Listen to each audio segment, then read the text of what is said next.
جی open کر لیا آپ نے مصحف؟ کچھ اسٹوڈنٹس بہت لیٹ آتے ہیں کلاس میں، آج تو ان کا ٹائم نوٹ ہو رہا ہے، انشاءاللہ آج سے پراپر رپورٹ بھی مل جائے گی۔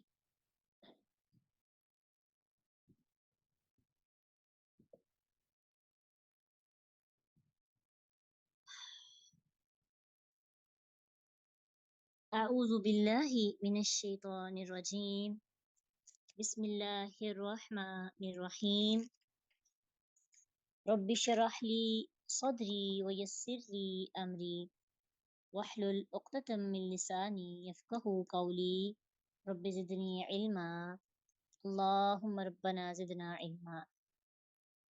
وَإِذْ اور جب قال کہا موسیٰ، موسیٰ علیہ السلام نے، لِقَوْمِهِ لی ساتھ کے لیے، لی کے لیے، قومہ قوم ہی اپنے، لِقَوْمِهِ اپنی قوم سے۔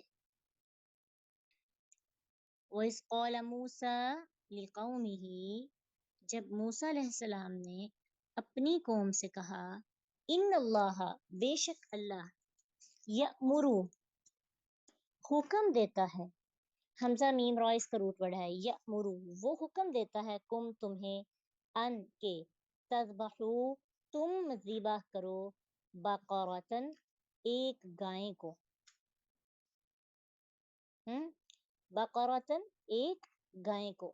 بقرۃن کا روٹ ورڈ ہے با قاف را، اور بقرہ کہتے ہیں بیسیکلی زمین کھودنے کو۔ تو باقر ویسے اسم جنس ہے یہ، اور یہ لفظ استعمال ہوتا ہے گائیں، اور بعض نے کہا کہ یہ بیل کے لیے بھی استعمال ہوتا ہے، دونوں کو، گائیں اور بیل کو باقرہ کہا جا سکتا ہے۔ لفظ آپ نے باقر سنا کبھی؟ باقر کس کا لقب تھا؟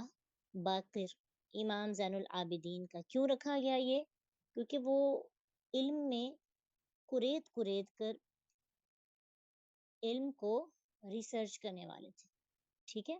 تو بقرہ بیسکلی کریدنا، جب ہل چلایا جاتا ہے تو اس سے زمین کریدی جاتی ہے نا، اس لیے یعنی ایک اس کا لغوی مطلب ہوتا ہے، اور ایک اس کا مطلب لغوی تو ہے لیکن یہ استعمال کس لیے ہوتا ہے؟ گائے کے لیے۔ قالو انہوں نے کہا، کیا، تتخذو تم بناتے ہو، نہ ہمیں، حضون مذاق، جی حضون مذاق۔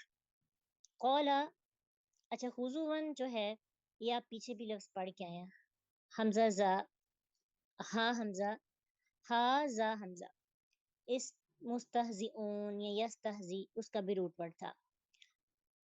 قولا اس نے کہا، اعوذ میں پناہ لیتا ہوں، اعوذ عین واو زال اس کا روٹ ورڈ ہے، تعویذ بھی اسی سے ہے، باللہ اللہ کی، یعنی میں اللہ کی پروٹیکشن لیتا ہوں، ان کے، اکون میں ہو جاؤں، اکون کا مطلب ہوتا ہے میں ہو جاؤں، یکون ہوگا تو وہ ہو جائے، اکون میں ہو جاؤں، یکون وہ ہو جائے، تقون تم ہو جاؤ، تو تھوڑا سا ڈفرنس سمجھ آنی چاہیے۔ من الجاہلین جاہلوں میں سے، جیم ہا لام اس کا روٹ ورڈ ہے، اس کا مطلب ہوتا ہے ناواقف ہونا، بے علم ہونا۔ قالو انہوں نے کہا، ادعو دعا کرو، لنا ہمارے لیے، ربک اپنے رب سے، یبین وہ واضح کر دے، لنا ہمارے لیے، ماں کیسی ہو، ہیا وہ، یعنی وہ کہنے لگے کہ اللہ سے ہمارے لیے دعا کرو کہ ہمارا رب ہم پر یہ واضح کر دے کہ وہ گائیں کیسی ہو۔ قولا کہا، کس نے؟ موسیٰ علیہ السلام نے، انہو بے شک وہ سے مراد اللہ، ٹھیک ہے، انہ بے شک ہو سے مراد اللہ، وہ یقولو وہ فرماتا ہے، انہا بے شک وہ، اب یہاں پہ ہا سے مراد کیا ہوگا یہ آپ بتائیے؟ ہا جو ہے یہاں پروناؤن ہے نا، کس کے لیے آیا ہے ہا؟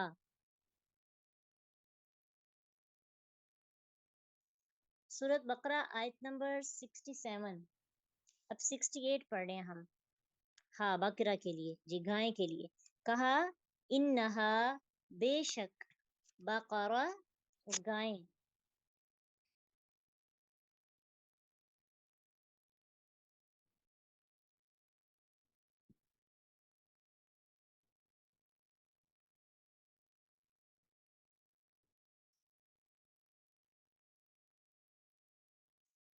جی ٹھیک ہے، سمجھ آئے گی اس کی؟ انہا بے شک وہ، بقرۃ گائیں، لا فارزن، لا نہ، فارزن بوڑھی ہو، فارزن کا روٹ ورڈ ہے جی فا را ضا، اور فارزا کا بیسکلی مطلب ہوتا ہے کاٹنا، یعنی ایسی گائے نہ ہو جس کی عمر کٹ چکی ہو، یعنی بوڑھی نہ ہو، ٹھیک ہے۔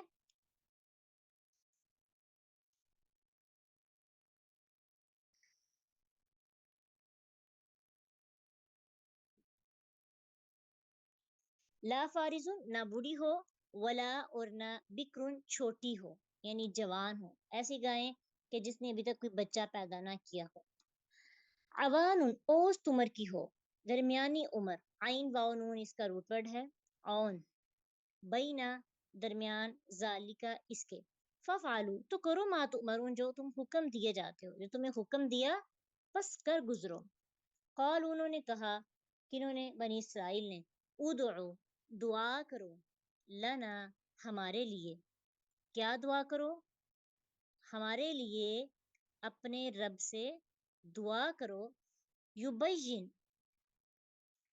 وہ واضح کر دے، لنا ہمارے لیے، ماں کیسا ہو، لون رنگ، ہا اس کا، ہا سے مراد کیا ہے؟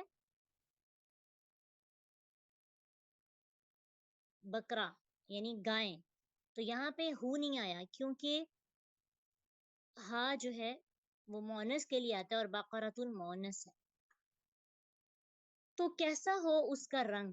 قالا کہا موسیٰ علیہ السلام نے، انہو بے شک وہ، یعنی اللہ، بے شک اللہ، یقول وہ فرماتا ہے، انہا بے شک وہ، کون؟ گائیں، بقرۃ گائیں ہو، صفراء زرد رنگ کی، زرد، صفراء عربی لینگویج میں صاد فا را اس کا روٹ ورڈ ہے اور اس کا مطلب ہوتا ہے زرد رنگ، اسے پیلا رنگات کہتے ہیں۔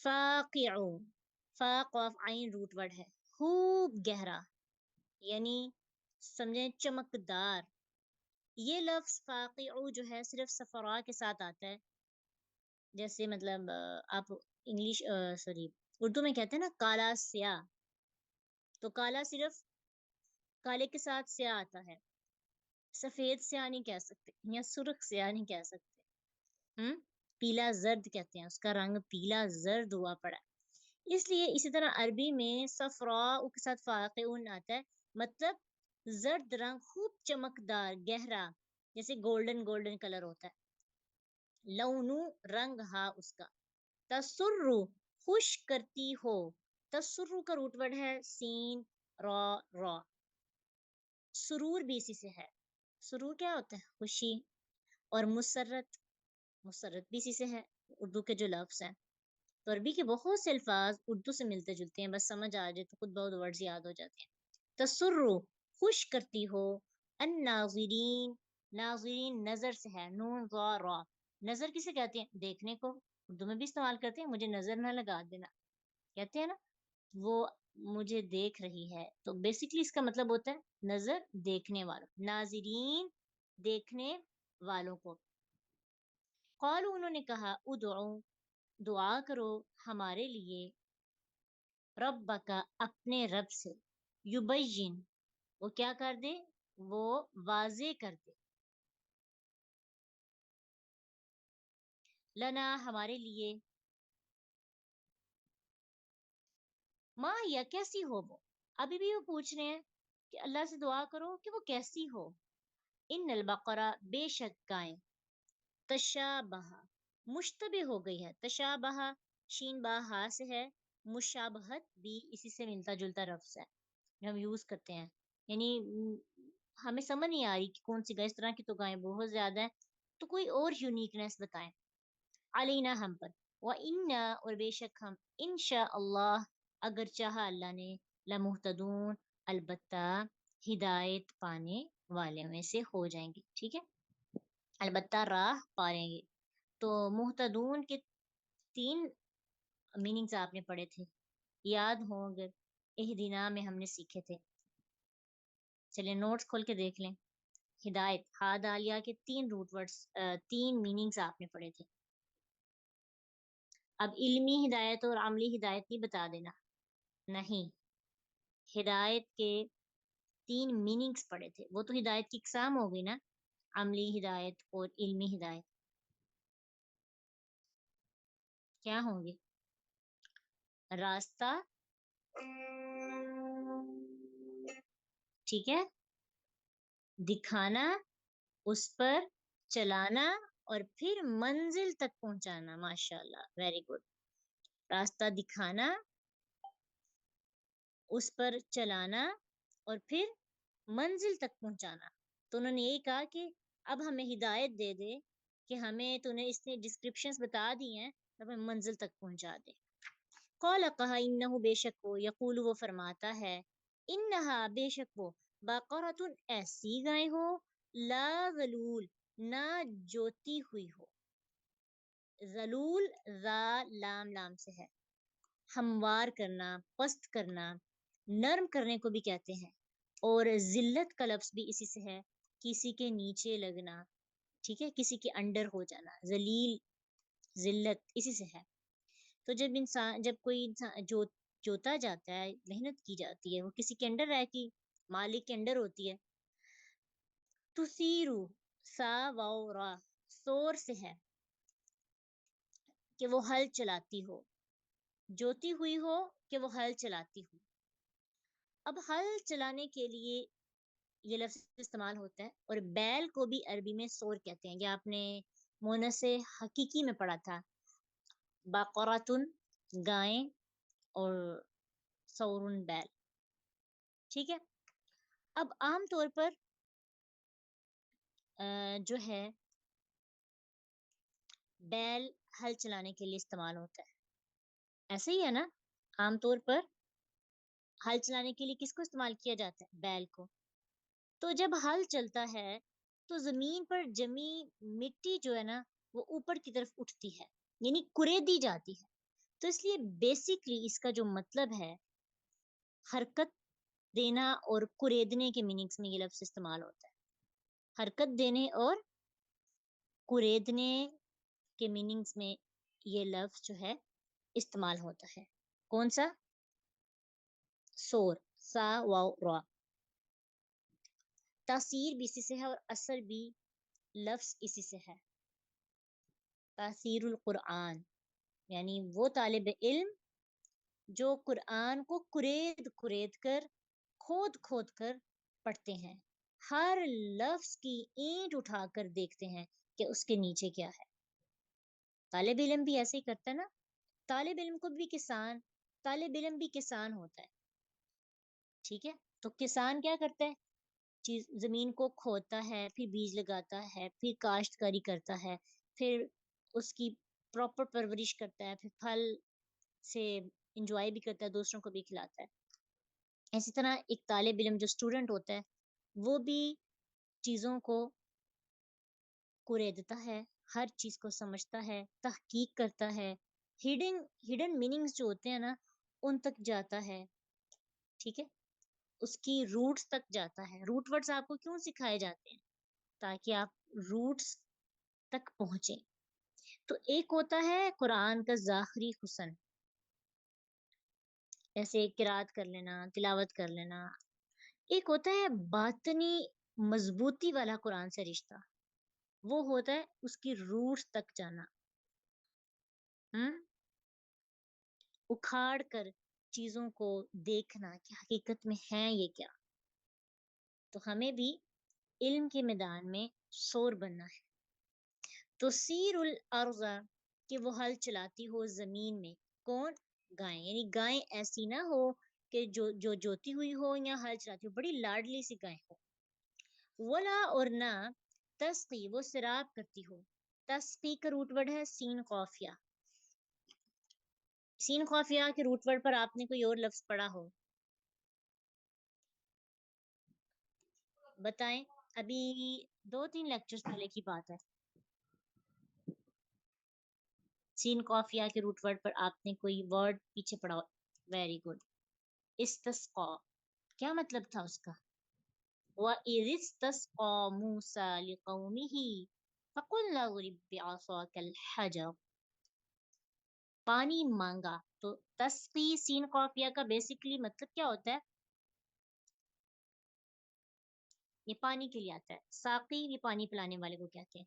تو تسقی وہ سراب کرتی ہو الحرث کھیتی کو، یعنی وہ کھیتی کو سراب بنا کرتی ہو. مسلمتن صحیح سلامت ہو. سین لام میم سے ہے اور مسلمان بھی سے ہے. سلامتی، امن، کوئی نشان اس کے اوپر نہ ہو. لا نہ ہو شیطن کوئی داغ. واو شین یا اس کا روٹ ورڈ ہے علامت کے لیے، داغ کے لیے، یعنی ایسا داغ جو کسی رنگ کے خلاف نظر آئے. مثلا وائٹ کلر ہے نا تو اس کے اوپر جو ہے کوئی بلیک نظر آئے، ریڈ، بلو، سارے نظر آئیں گے نا. تو جو رنگ ہو اس رنگ کے اوپر کوئی اور رنگ کا داغ جو نظر آتا ہے. فیہا اس میں، قالوا انہوں نے کہا، آنا اب جئتا لایا ہے تو، بالحق کی حق کو، فاتو ذبحوہا، فا پھر ذبحو ذبح کیا انہوں نے، ہا اسے، وما کادو اور نہ تھا وہ قریب تھے کہ یفعلون وہ کرتے، یعنی لگتا نہیں تھا کہ وہ کریں گے لیکن پھر انہوں نے کر ہی دیا. وائز پھر جب، قتل کیا تم نے، نفسن ایک نفس کو، فدارتم فا پھر دارا حمزہ سے ہے اور اس کا مطلب ہوتا ہے دفع کرنا یا پھینکنا. تو تم یعنی پھر ایک دوسرے پر ڈالنے لگے، تم ایک دوسرے پر الزام لگانے لگے، ایک دوسرے کی طرف پھینکنے لگے. فیہا اس کے بارے میں، اللہ اللہ مخرجن نکالنے والا تھا، ما جو کن تم تھے تم تکتمون تم چھپاتے. کاف تامیم اس کا روٹ ورڈ ہے. فا تو قلنا کہا ہم نے، اضربو مارو ہو اسے، ببعضها ساتھ اس کے بعض حصے کے، کذالکا اسی طرح، یحیی اللہ وہ زندہ کرے گا اللہ الموتى مردوں کو، ویریکم اور وہ دکھاتا ہے تمہیں، آیاتی ہی اپنی نشانیاں، لعلکم تعقلون تاکہ تم عقل سے کام لو.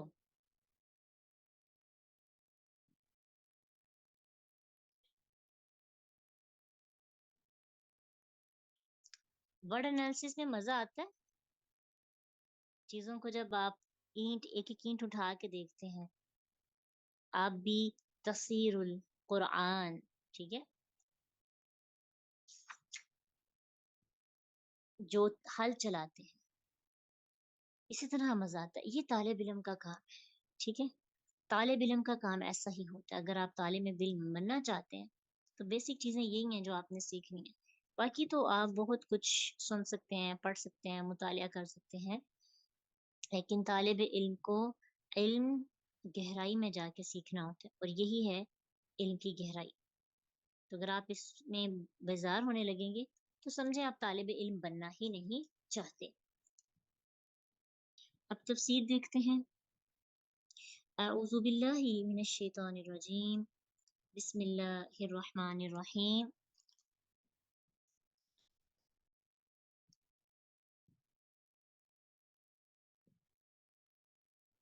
وَإِذْ قَالَ مُوسَىٰ لِقَوْمِهِ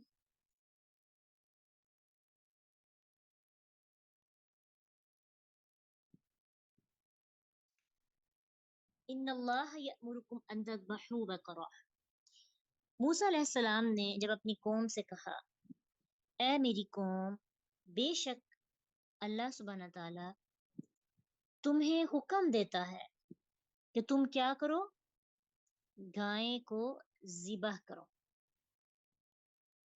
ٹھیک ہے. اب موسیٰ علیہ السلام کی قوم کو گائے کو ذبح کرنے کا حکم کیوں دیا گیا تھا؟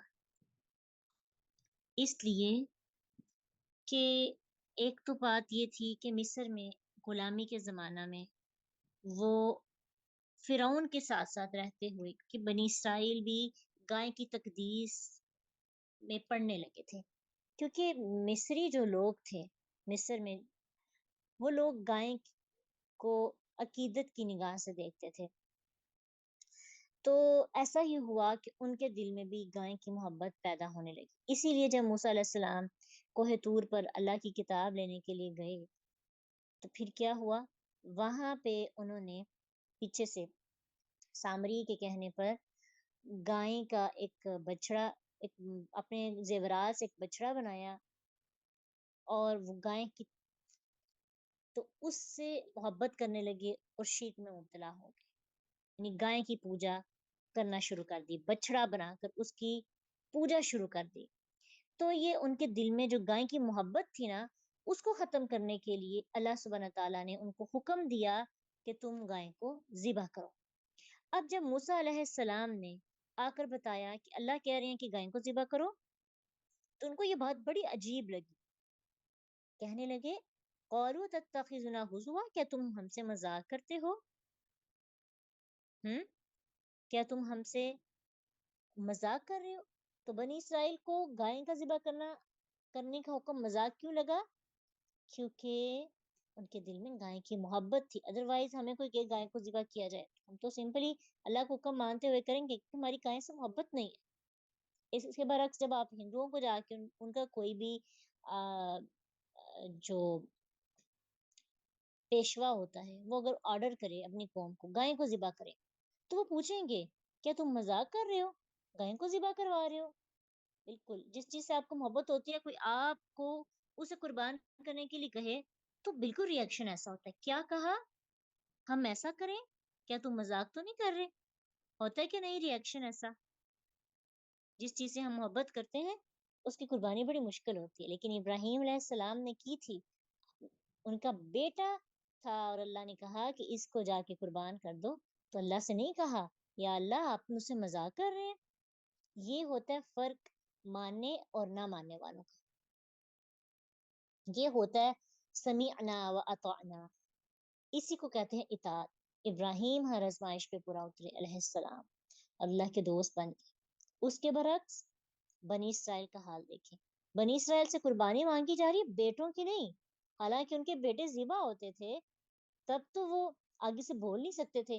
اب ان کو آزادی ملی تو گائے کو ذبح کرنے پر بھی اعتراض کر رہے ہیں موسیٰ علیہ السلام سے. موسیٰ علیہ السلام کا ریپلائی کتنا خوبصورت ہے.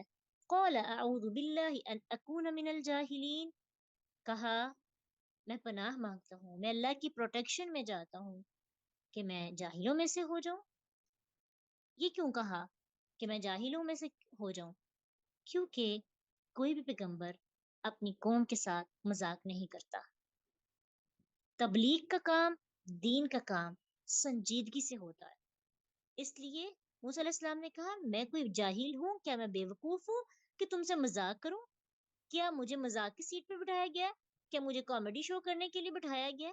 نہیں، میں پیغمبر ہوں اور پیغمبر مذاق نہیں کیا کرتے. اس سے ہمیں ایک یہ بھی سبق ملتا ہے کہ جو شخص دین کی تعلیم دے رہا ہوتا ہے وہ کسی کا مذاق نہیں اڑا سکتا، اور اڑانا بھی نہیں چاہیے. جیسے اپنے اسٹوڈنٹس کا، اپنے انڈر جو اپنے فالوورز ہیں، کوئی ایسا سوال کر دے یا کوئی بات کسی کی بڑی آپ کو لگے آکورڈ سی، تو دینی لیڈر جو ہوتا ہے نا، اس کے اندر اتنا تحمل ہونا چاہیے کہ وہ برداشت کر سکے، نہ کہ کسی کا مذاق اڑائے. چاہے کوئی بچہ ماں سے سوال کرتا ہے، بے وقوفانہ سوال، اب اکثر پیرنٹس یا ٹیچرز آگے سے ہنسنا شروع کر دیتے ہیں. وہ ہنسی بچے کے کانفیڈنس کو لو کر دیتی ہے اور پھر وہ آئندہ سوال کرنے کی جرت نہیں رکھتا. نہیں، مذاق ہے یہ، ہنسنا کسی کے سوال پر، کسی کی تحقیر کرنا، ایسا بالکل بھی نہیں. جو لوگ سکھانے والے ہوتے ہیں، جو لوگ لیڈر ہوتے ہیں، جو آگے لگے ہوتے ہیں، ان کو کسی کا بھی مذاق نہیں. ہر ایک کی بات کو سمجھ کر اس کی عزت کرنی چاہیے. تو ایسے مواقع پر کسی کا مذاق اڑانا جہالت ہے، یا پھر کسی کی غلطی پر اس کا مذاق اڑانا شروع کر دینا. مذاق بیسیکلی جاہلوں کا کام. جیسے آج کل میمز بنا لی جاتی ہیں، کسی کو چھوٹی سی غلطی نظر آتی ہے، اس کے میمز بنا کر اس کو اتنا زیادہ وائرل کر دیا جاتا ہے کہ وہ شخص اپنی بہت انسلٹ بھی فیل کرتا ہے. خیر، یہ مذاق کے حوالے سے چند باتیں تھیں جو ہمیں ذہن میں رکھنی چاہیے. پھر کیا کہتے ہیں وہ اللہ سے، قالوا ادع لنا ربک یبین لنا. حالانکہ اللہ نے کہا تھا گائے ذبح کرو، ان کو چپ کر کے گائے ذبح کر دینی چاہیے تھی. کیا کہتے ہیں جی، اے موسیٰ اللہ سے دعا کرو، وہ بتائیں کہ گائے ہے کیسی. یہ بتاؤ گائے کیسی ہے.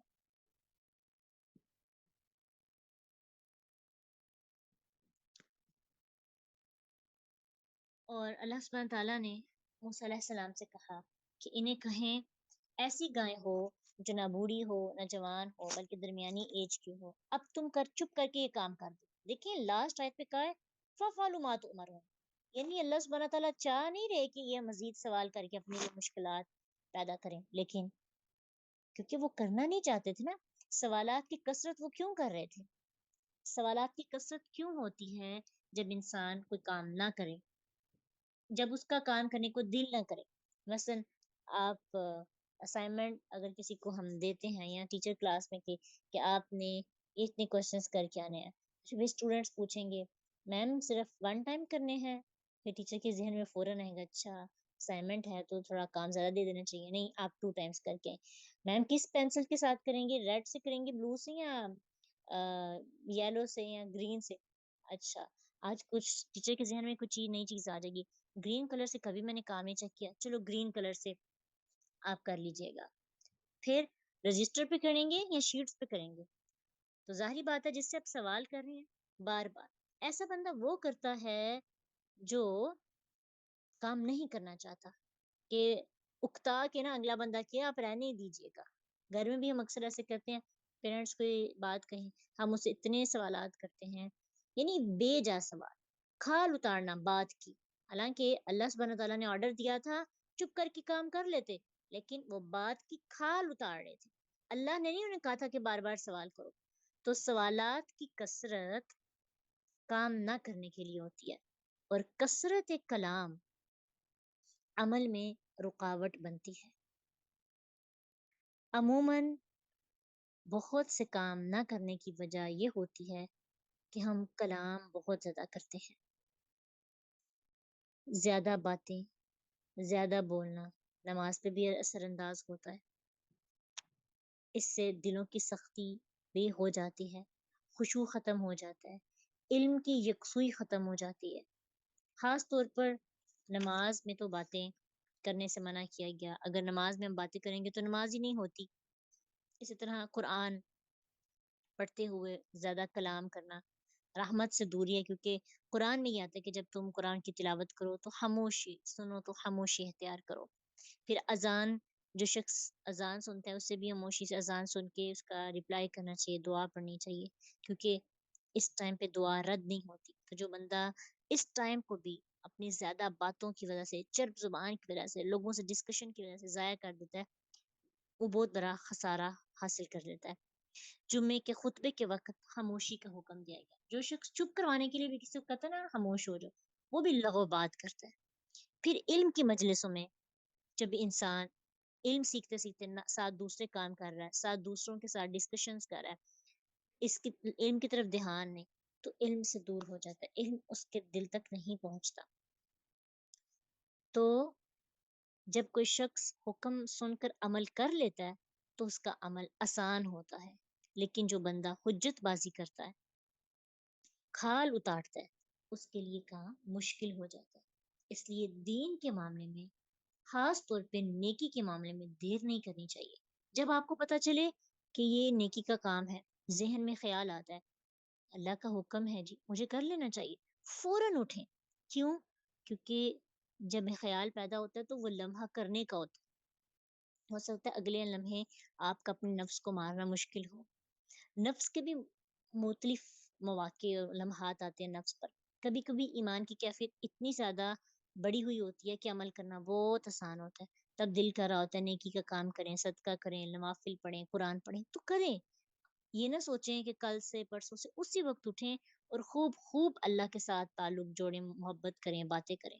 کیونکہ آنے والا لمحہ آپ کو وہ فیلنگز دے کہ نہ دے، اس لیے ابھی ہی جو اللہ نے ٹائم دیا اس ٹائم پہ کوشش کر لینی چاہیے.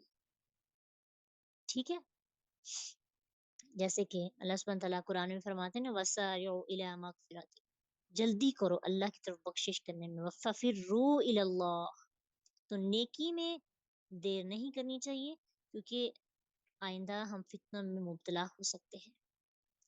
پھر اس آیت سے ہمیں ایک اور چیز سیکھنے کو مل رہی ہے کہ یہ لوگ کام کرنے میں سستی کر رہے ہیں، بار بار سوال کر رہے ہیں اللہ سے، اچھا یہ فلاں چیز بتائیں، فلاں چیز بتائیں. تو سستی کون کرتا ہے کاموں میں؟ سستی کون کرتا ہے؟ منافق. وَإِذَا قَامُوا إِلَى الصَّلَاةِ قَامُوا كُسَالَىٰ، کہ جب اسے نماز کے لیے جب کھڑا ہوتا ہے تو بڑی سستی کے ساتھ آتا ہے. تو اس پوری واقعہ سے جس میں پھر انہوں نے اللہ سے دوبارہ سوال کیا، اور وہ سوال کیا تھا کہ ہمیں یہ بتایا جائے کہ وہ اس گائے کا رنگ کیسا ہے. اللہ سبحانہ تعالیٰ نے بتا دیا کہ رنگ ایسا ہو جو انتہائی چمکدار ہو، گولڈن کلر کا، جیسے ان کے بچڑے کا گولڈن گولڈن رنگ تھا نا. مزید ان کی محبت کو ختم کرنے کے لیے اللہ نے، اور آج کے دور میں بھی اگر آپ زرد رنگ کی گائے ڈھونڈنے شروع ہو جائیں جو چمکدار سی اور گولڈن کلر کی ہو، کیا ملے گی آسانی سے؟ کتنی مشکل ہوگی. لیکن وہ اپنے لیے مشکلات خود لے کے آ رہے تھے. تو پھر دوبارہ سے جب اللہ نے یہ بھی بتا دیا، پھر کہنے لگے یا اللہ ہمیں جو ہے اس گائے کے بارے میں بتائیں، وہ ہم پر مشتبہ ہو گئی ہے. یعنی بہت سی گائیں ایسی ہمارے ذہن میں آنے لگی ہیں. کیوں کہہ رہے تھے کہ ہماری جان چھوٹ جائے؟ اگر وہ انشاءاللہ لمہتدون نہ کہتے، شاید کہ وہ گائیں ڈھونڈ نہ پاتے اور ان پر عذاب آ جاتا. لیکن انہوں نے کہا انشاءاللہ لمہتدون، اگر اللہ نے چاہا تو ہم ضرور ہدایت والے ہو جائیں گے. تو یہی ایک ورڈ تھا جس کی برکتوں سے پھر انہیں گائے ملی، اور بہت مشکل سے وہ گائے ملی اور بہت بڑی قیمت چکا کر ان کو وہ گائے حاصل کرنی پڑی. پھر اللہ نے کہا اچھا چلو ٹھیک ہے، تم واقعی اپنے لیے مشکلات چاہتے ہو، آ جاؤ. ایسی گائے ہو جو کبھی جس نے ہل نہ چلایا ہو، نہ جوتی ہو، نہ کبھی کسی کو پانی پلایا ہو، اور کسی قسم کا اس پہ داغ نہ ہو. اب ان کو پتا تھا کہ اس کے بعد کوئی سوال نہیں ہو سکتا. اب بے بس ہو گئے تھے، کہنے لگے اچھا اب تم نے اچھا کام کیا، اب تم نے ساری باتیں بتائی. فذبحوها وما كادوا يفعلون، کہنے لگے پھر انہوں نے اس گائے کو ذبح کیا، لیکن اللہ کہتے ہیں وما كادوا يفعلون، قریب تھا کہ وہ گائے کو ذبح کرتے ہی نہ. تو اس رکوع سے ایک بات جو ہمیں سیکھنے کو ملی ہے وہ یہ ہے کہ انسان کو دین کے بارے میں بیکار باتیں نہیں کرنی چاہیے، بیکار گفتگو، بات کی کھال اتارنا. کیونکہ انسان کے دین کا حسن یہ ہے کہ انسان لا یعنی اور فضول باتوں کو چھوڑ دے. جو بندہ فضول باتیں اور فضول ایکٹیویٹیز اور فضول سوال، ایک ہوتا ہے مطلب کے سوال کہ یہ صحیح ہے یا غلط ہے یہ ہمیں بتا رہے، باطل اور حق کے درمیان فرق کرنے والے سوالات. ایک یہ ہوتا ہے کہ آپ فضول کوشچنس کرتے ہیں. مثلا اگر آپ کو کہا جائے کہ اللہ تعالیٰ قرآن میں کہتے ہیں کہ صرف اللہ کی عبادت کی جائے، پھر آپ اس کے مزید مفروضات، کچھ تو ہوگا اللہ کے نبی کے بارے میں بھی عبادت کا حکم دیا گیا، مزید ڈسکشن شروع کر دیتے ہیں جس کے بارے میں ہمارے ہاں کچھ ایسا ہوتا ہی نہیں. تو پورا خلاصہ یہ ہے کہ اپنی گفتگو پر غور کرنا ہے. ایسی گفتگو جو بیکار ہے، فضول ہے، جس کا کوئی مطلب نہیں، اس کو اپنی گفتگو سے مائنس کر دیں. یقین جانے آپ کوشش کر کے دیکھ لیں، کلام میں جب کمی آتی ہے نا، جب ہم کم کم بولتے ہیں، زیادہ عمل کی طرف توجہ دیتے ہیں، تو اندر بہت سکون آ جاتا ہے. ہمارے ہاں سکون کی ایک بہت بڑی وجہ ہمارا بہت زیادہ بولنا بھی ہے. بہت کلام کرتے ہیں، بہت فضول اپنی زبان کو چلاتے ہیں. مطلب کا کام، با مقصد زندگی گزارنی ہے. پھر نمازوں میں خشوع بھی آتا ہے. نمازوں میں خشوع کا نہ ہونا، اس کی ایک بہت بڑی وجہ یہ بھی ہے، لا یعنی اور فضول گفتگو کرنا. اللہ تعالی ہم سب کو اس سب سے بچائے. وَإِذْ قَتَلْتُمْ نَفْسًا فَادَّارَأْتُمْ فِيهَا. اب کیا ہوا کہ اللہ سبحانہ تعالیٰ ان کو پھر یاد کرا رہے ہیں، کیا تمہیں وہ بندہ یاد ہے جو قتل ہوا تھا؟ اور قتل ہونے کے بعد اب کیا ہوا کہ قتل تو ہو گیا، قاتل کا پتہ نہیں چل رہا تھا، ہر بندہ دوسرے بندے پر الزام پھینک رہا تھا. فَادَّارَأْتُمْ، فلاں نے کیا ہے، فلاں نے کیا ہے. قاتل کا پتہ نہ چلا تو اس طرح سے الزام لگانے لگے. اللہ نے سب کچھ کھول کے رکھ دیا. اللہ سبحانہ تعالیٰ نے کہا تم ایسا کرو کہ آپس میں لڑائی جھگڑا نہ کرو، بلکہ اس گائے کا ایک ٹکڑا لو اور اس کو مقتول کے جسم پر لگاؤ، یہ خود ہی بول کر بتا دے گا کہ مجھے کس نے مارا ہے. ٹھیک ہے. اب یہی گائے، لیکن گائے کو ذبح کرنے کی حکمت پتہ چل گئی. پہلے گائے ذبح ہوئی، پھر گائے کو استعمال کہاں کرنا یہ بھی پتہ چل گیا. تو یہ لوگ جو گائے کو فضول سمجھ رہے تھے کہ اس کو کیوں ہم قربان کریں، اب ان کے حق میں گائے بہتر ثابت ہو گئی کہ ان کی آپس میں لڑائی شروع ہو گئی تھی، تو اسی گائے کی وجہ سے ان کی مصیبت ٹل گئی اور اللہ سبحانہ تعالیٰ نے ان کے ماحول کو سکون والا بنا دیا. کذالک واللہ مخرج ما کنتم تکتمون. جو کچھ بھی تم چھپاتے ہو نا، اللہ تعالیٰ سب کچھ کھولنے والا ہے. اللہ ظاہر کرنے والا ہے ہر وہ چیز کو. اللہ تو سب جانتا ہے. جو برائیاں چھپ چھپ کے کرتے ہو اللہ وہ دیکھ رہا ہے. اور ہوتا بھی ایسے ہے کہ جو برائیاں اکثر چھپ چھپ کے کی جاتی ہیں وہ کسی نہ کسی وقت ظاہر ہو جاتی ہیں. اور حدیث میں آتا ہے کہ جو انسان اپنی تنہائی میں برائی کرتا ہے، قیامت کے دن اس کے اعمال تہامہ پہاڑ جتنے بھی ہوں گے سب کے سب اڑا دیے جائیں گے.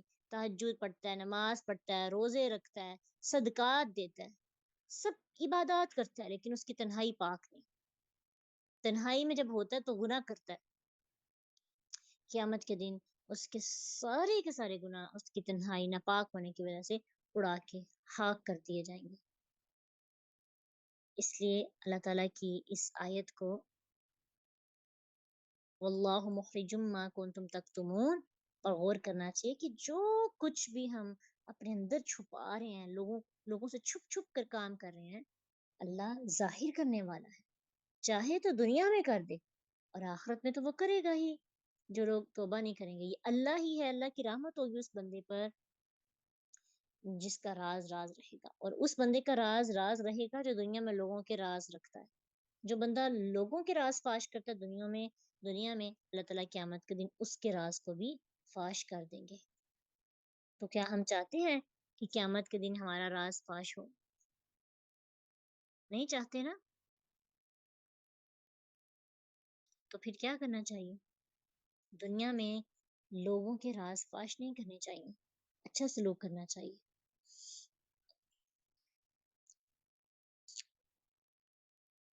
فَقُلْنَا ضُرِبُوهُ بِبَعْضِهَا كَذَلِكَ يُحْيِي اللَّهُ الْمَوْتَى وَيُرِيكُمْ آيَاتِهِ لَعَلَّكُمْ تَعْقِلُونَ.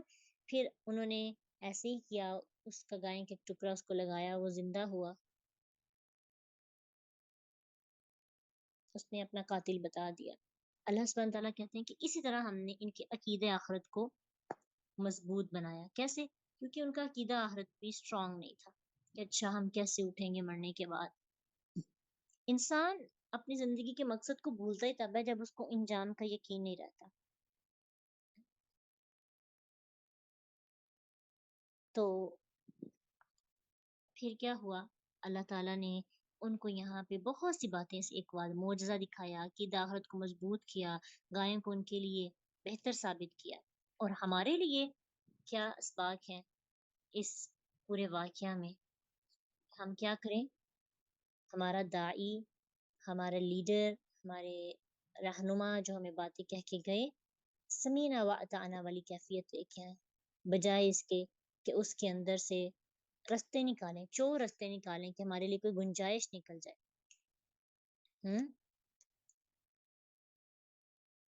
گنجائش نہیں نکالیں اپنے لیے.